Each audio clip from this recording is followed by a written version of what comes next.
to. Okay. So, yes, so if it helps later. All right, so when you guys recorded last week, you recorded with a regular camera. You use those Canons, right? So they save down this whole tree, and you got your stream clips, right? And then you recorded sound with the mix pre. So this group, whose data I'm using to show you guys, this is their mix pre card. And you can see their project name, they just labeled as 31925. And this is the report that generates. I'm pretty sure everyone in this class, I helped you generate reports, so you all should have them. So this is what it looks like. You've got all your files, and then you have a report. And this is what the reports look like, which is just such a wonderful thing from the Sound Devices mixers that you don't have to keep paper reports. So the file name is here. Like these two, the mix pre tracks, I know they just accidentally hit record before they had their stuff set up. Then this is how they labeled their tracks. So you should label your tracks exactly what's on the slate. I'll show you in Premiere why this is tough to match up, because they came up with alternate descriptions of the files. Just match the slate. If you want to add something like wide shot, there is a notes column, and you can add notes from the mixer, especially if you have the phone app hooked up. It's way easier. But this is what's great, is track 1 is mixed left, track 2 is mixed right, track 3 is Boom, track 4 is Alyssa, track 5 is Joseph. So if you're getting into a shoot day where you had 100 rolls and this is all bouncing around, that helps so much. I usually I would have done this too for them, but I usually name by the character, not the actor, because I have no idea if the editor will know who the actors were later. So even if they're my friends and I know them, I won't write down their name. I'll write down their character in the script to make it easier. But like this information is gold for when you're getting to a mix, to be able to quickly see what everything was. Something that they did not do is jam timecode or run free run timecode. They did record run, which means every time you hit record, timecode starts over. They also had their frame rate at 30 in the mixer, not 24. And if they set up their camera the normal way we do here, it would have been 23,976. That's what the mixer should have been too. That becomes a problem with timecode going out of sync. But all this information is great. And you get your big information up here. And if they had added things like director, sound mixer, all that information would be there. I like to put at least who the sound mixer was and some contact information, so that if a post mixer down the road is looking at this report and has questions, they can contact me. Any questions on those reports? So if you're doing for your projects, this is what you submit for your report. If you use the mix pre, you just generate the report in the mixer or from your phone, and then it's there and just saved to the memory card. All right, so let's look in Premiere. I've already imported their camera footage and their audio footage and already messed with it some. Unfortunately, they didn't have the audio handle on, so they have no sound on the camera. So they have no scratch track and no time code that matches, because you see the media start and end. They just started at 0000. So it was probably on free run, but they didn't change it, because looking at when these takes are, I can tell what order they did the takes, other than the file names. What happened with them, their first take, they're probably just, they're getting started, but they rolled way early, right? Almost 2 minutes before they actually slated. And then they actually missed the slate on, I just opened up the mix pre-audio. All right, now we have to walk in. They missed the slate. Whoever was on sound started rolling after the slate clapped. So they don't have any of the 3 basic ways to sync. So this would be really annoying to sync up, because I'll drop this in the timeline. We've got this video file and no sound to sync to. And then their mix pre file.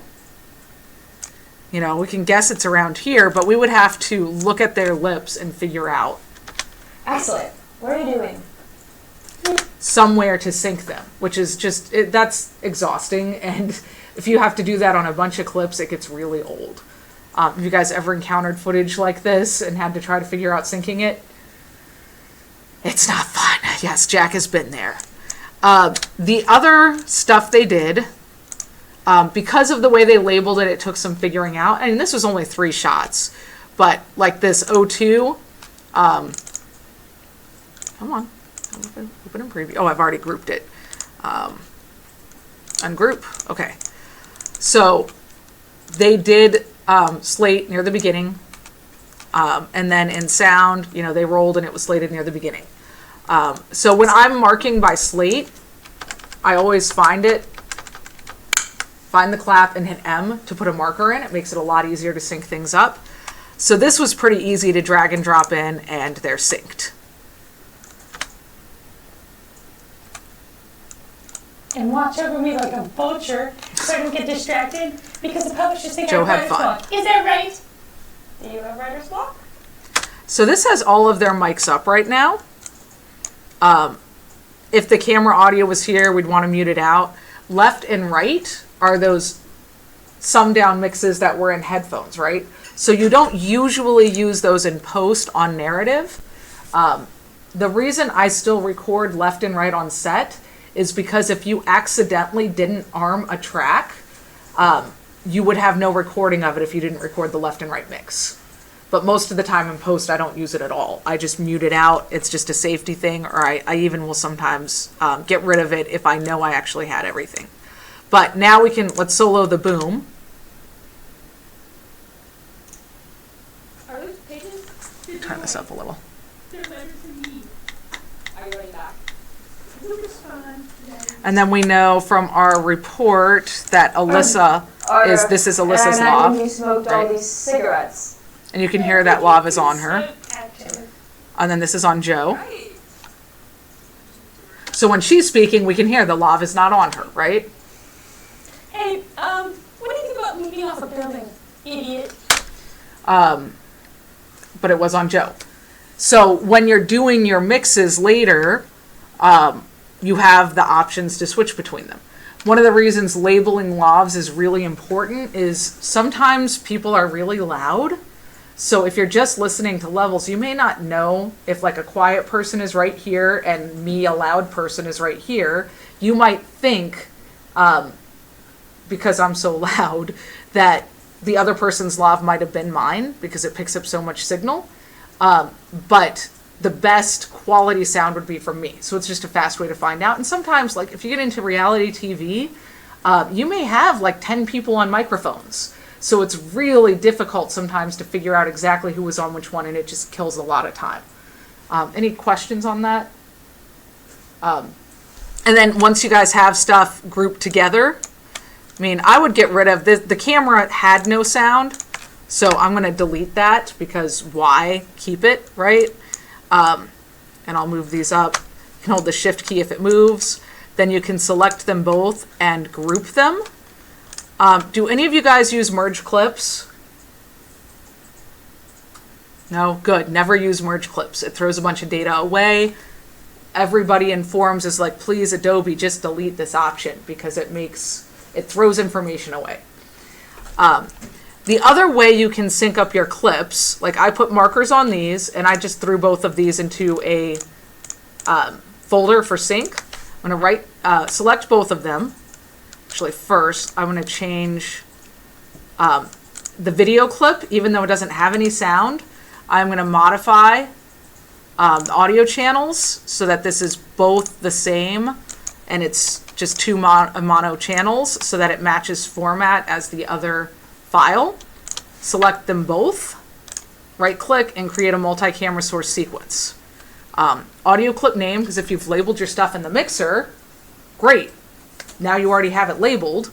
And I'm going to say clip marker because I put markers at the slate. There's nothing else to sync by. And I'm going to say audio channel preset is mono. Okay, then this is going to sync those right up. I right clicked on this to open it in timeline and we can see what this looks like. So it's already synced. And we can see all of our audio here, right? From the different channels. Now you could, if you double click on this, it opens up like a clip. And I'm just going to throw an in and an out point, and I could drop this in my sequence just like a clip.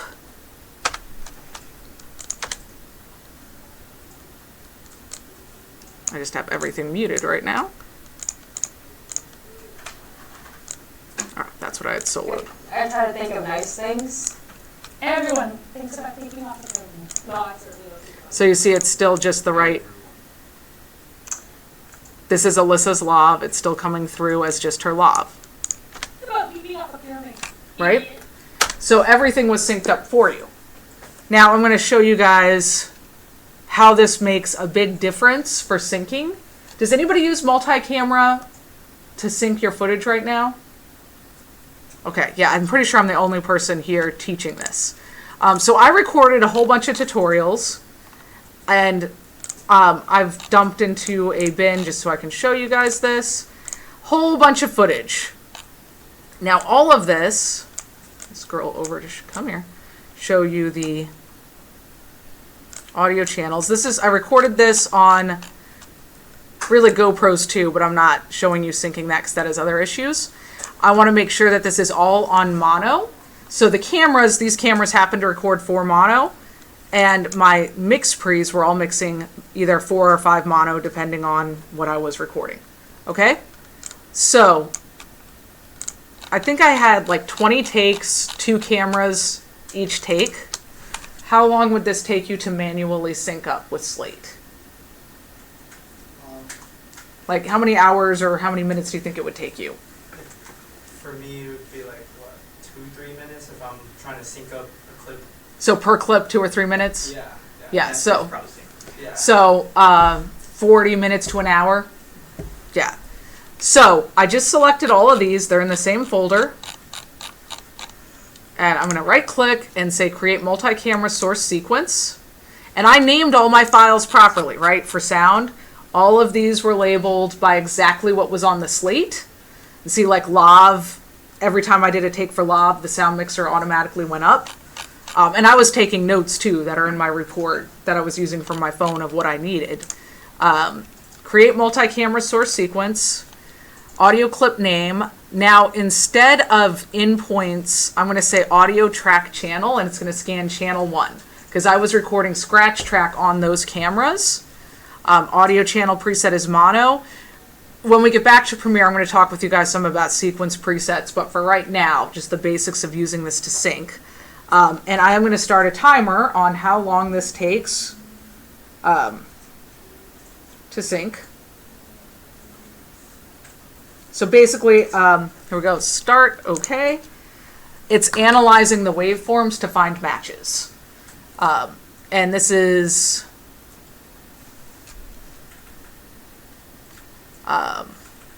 we'll see how many clips total it is, and then that divided by 3 will tell us how many it actually is.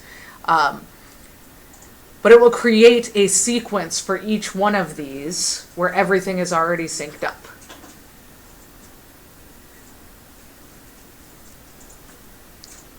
Okay, so it's 42 clips. So 42 divided by 3 is, not good at math. Not 15, but somewhere around there. Just under 15. Yeah, 14 probably.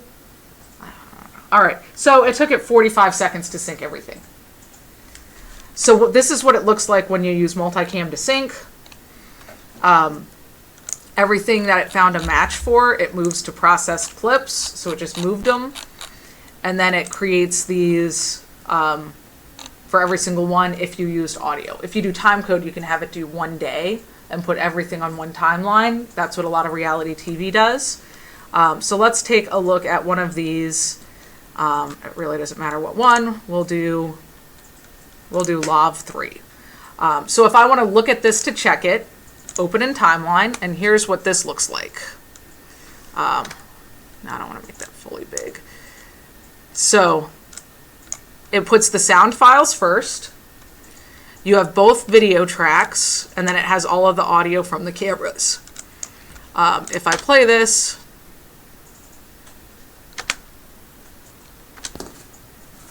this is one of those videos I still need to finish editing for you guys. I would need to change these outputs to hear it in here for the other channels, but they're all here. So you can do two things with this. You could, I've got an editing example sequence. Okay, I'm just going to open this up, just random sequence that I just dragged a video clip to create the sequence. I could take this Lav 3, double click it to open it in preview and basically treat it as a clip. This computer is not happy I'm recording and doing things. Okay, so we'll say in and out, and then I can do comma and drop it into my timeline or drag and drop it. And now I have it, and I can also use multi-camera mode and change cameras. So I could change this to multi-camera, I can see all the cameras, and I can switch between them. Let's check how it sounds. So I could go here, switch. Okay, then you see it creates edits. Yeah. So for the multi-camera sync, what would make it not work? If you don't have time code or sound. Okay. And if you could do it by slate with doing markers, but then you're still doing half the work anyway of syncing up. Yeah. But you can see you guys still have all your sound coming through from all the different channels, and now you can edit your sound. And what's nice with multi-camera, if you did multiple cameras, but you don't have to have two cameras to use this. If you had only one camera and sound, like you often do, you could still do this. Okay. And if you don't like editing in this multi-camera way, you can still just use this to sync up, and then just go here, Control A, Control C, drop it in your timeline like you guys have been for editing, of just dropping everything in one timeline to group your clips. Paste it, right click on them and say group. Ta-da! You basically, yes, there are a few clicks to do this, but you had the computer process syncing everything up and finding the matches. And because you've labeled your audio files properly in your mixer, that's the nice thing about like this way, you would have your clips labeled. But you can, either way, you know, I can solo, I know that this is boom, right? So that's the boom mic there. And the boom mic is coming through here, right? I can hear as if I was him talking right here. You can and that's a hear lav. kind of And I think this is the This would lav I sound from- attached to the person. You hear- I don't remember, but I have it in a report. So you guys see how this can save you a ton of time. What you have to be careful of is everything that you are syncing had the same audio channels, like we looked at that last week, right? That they need to be, when your audio channels aren't set to mono, you end up with the stereo files to the sides. So if you're syncing a camera that was recorded with stereo, you would just convert all of its channels. I actually don't have anyone whose footage they gave me to look at who remembered to record scratch track last week. But if you recorded the scratch track and it's stereo, you just select all the camera clips before you would process, you know, right click on them and say modify audio channels and change it to format mono and the right number of channels. These cameras I recorded with have 4 channels, one for the way I had it set up. One was getting the boom mic that's attached to the camera, and one was just louder than the other. And then 3 and 4 are the internal camera mics. So it's already on mono.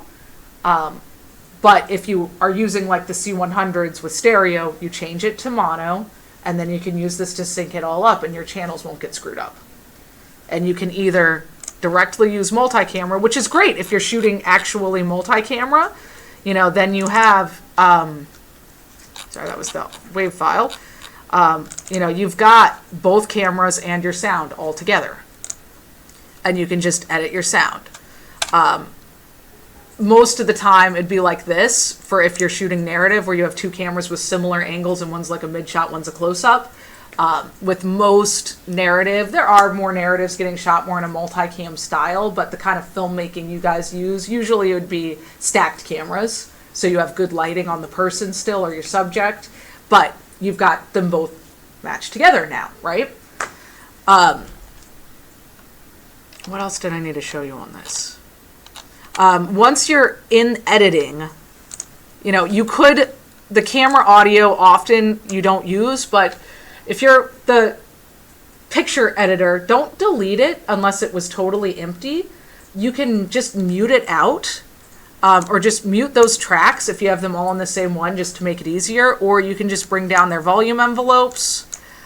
You can make the clips inactive too, but I find that this is faster if I just do this all at once, and then I make sure the audio really is going to send to anyone. Left and right, I often will actually delete if I know that there was nothing else, like somebody else didn't walk on the scene and their lav may not have been armed. And I can see in post now, yes, all of those channels did record.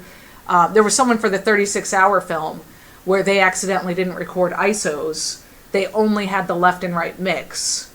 And their sound mix was really bad because they planned on using the ISOs with multiple people to mix. But the boom was mixed in with the lavs of multiple people, so it was all one mush in their left and right mix. Not good sound. Just too bad. It was a really funny project. But that's why I usually still record left and right, to make sure if I forgot somehow or something went wrong and a track didn't get armed, you have it. Let me show you guys one other thing. So one of the people in another class did go ahead and sync all their stuff up and edit what they shot in class. So she actually didn't even link the shots. She manually synced everything. And she's got her footage and her audio. She just connected them together in the timeline. She synced them up with the Slate, because they also, I believe, did not record sound. I don't think they had scratch track. Yeah, they had no scratch track. But what you can do in Premiere or whatever you're picture editing in, you know, what I would do once I saw everything here is good to go, and I just want to get rid of that left and right channel, and I know the post mixer's not going to need it because it's all in the lavs. I could lock the channels. I want to get rid of the first two, but I want to keep the next three because that's the boom and the two lavs on people. Then I'll just select all those and delete them. So I got rid of left and right, and now I'm not accidentally using one of those. Because your 32-bit recording is best on your ISOs if you had to change your levels. Then I'll just unlock these guys and delete tracks and delete all empty tracks. And now I just have their boom and lavs. Usually your boom is the best, but definitely not always. You know, and that's where you can just quickly go through and solo and listen. Okay. I'm going to bring these up so you can see the envelopes. Make them a little bigger. Excuse me. Okay, and let's see, is this Kaylee or Allison? See, I don't have their sound report. Excuse me. There we go. So that's her, I'm pretty sure. So, Excuse me. and I could rename this. So I believe this is Kaylee. I believe this is Allison's lav. And I can rename that to boom, right? So this way I can quickly figure it out as I'm going through. And then if I go, okay, this is her lav. I know I don't want the one for Allison. I just want up Kaylee's. Great. That's how I can just pull out the sound. The sound mixer will still have it, but it's easy to, and let's say the boom was not as good. I don't think it was. Excuse me. Are you Mrs. Eiffel? Yeah. Okay, so I know I may want for this Mrs. Eiffel, so I might cut this right here, and that's cutting all of the audio files. Yes. Excellent. What are you doing? Excellent. So I'm going to find just where the people switch. Excellent. Right? And then, again, this is just super quick editing, which is about what a picture editor should do. Let's just go back and forth between their lavs. Wait a second, who was speaking? Are you Mrs. Eiffel? That was her. So I'm only going to have up Kaylee here, and then it's going to go to Allison on the next one. And then I know it goes back here, so I'm just going to bring down the envelopes, right? So you don't hear it, but the data is still there. Excuse me. Are you Mrs. Eiffel? Yes. Excellent. What are you doing? Research. See, so even that, it's pretty smooth, and that's just going between their lavs. Boom may have been better. I just wanted to show you guys that process. In Audition, you might mix boom and lav because you can move it those little milliseconds necessary for it to not be out of phase. But whatever it was, boom or lav, you only want one up for general mixing, and you never want to have up the lav for the other person. So don't have up two lavs, one for one person and the one for the other who's speaking. Any questions or thoughts on that? All of this will make it much easier to streamline moving forward. One last thing, bouncing back to if you edited with multicam, which in here, this example sequence, when you're done, if you have been using multi-camera before you pass over to sound, you usually will simplify the sequence. And this is a good thing to do, period, just in case you had stuff embedded you forgot about. So before you pass over, right-click on your sequence and where's simplify sequence. So if you're going to send this to a colorist and you use multi-camera, you would say flatten multi-camera clips, and you do this for both video and audio. And that's going to pull all the data forward so it's not nested anymore. So you could also have it remove certain things like graphics. So if you're sending it to color, this is an easy way to scrub out graphics so that they're not getting any of your text and can just do color. Transitions also, if you need to get rid of those for sending to somebody else, so you can change things up. Disabled or muted tracks, I would not do that because your sound mixer may need those, but empty tracks for sure. So simplify.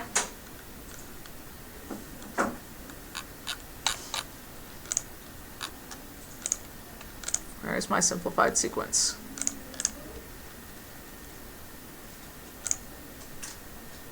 Yes, process. You're doing me wrong here, Adobe.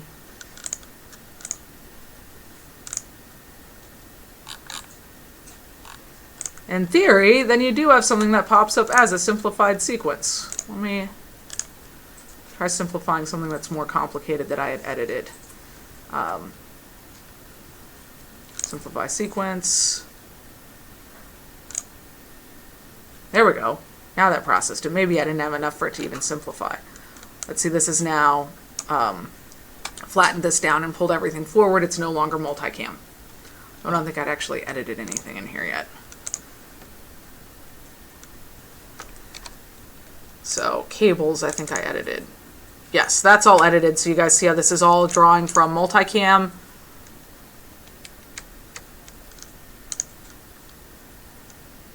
Get this smaller so it can actually see it. So this is all multicam editing, right? Those are the other cameras that I didn't use. So now if I simplify this, just leave those same settings. The new sequence, this simplified, no longer has multicam, and all of the audio has been pulled forward. So that's just another safety to make sure that things go through correctly to sound. Cool? So no matter what you do with your sync process, you want to make sure all of your multi-channel audio is treated as mono files. And all of these other things are really just, they're tools to save time. I hope multi-camera syncing helps you guys save time, because that's what AI tools are for, saving us time so we can be creative. And that's basically what it is. It's an AI scanner to match up waveforms. So use it. Any questions on that? So you don't have to have time code set for that? You have to have audio on your scratch track on the camera. Yeah. A lot of time code is faster to sync because then it's really just locking it up. But you don't have to. If you had time code set, even if it wasn't perfect, you could say make one sequence, and then you got your clips close, and you can finish from there. If you want it to all be one day's timeline, you have to have time code.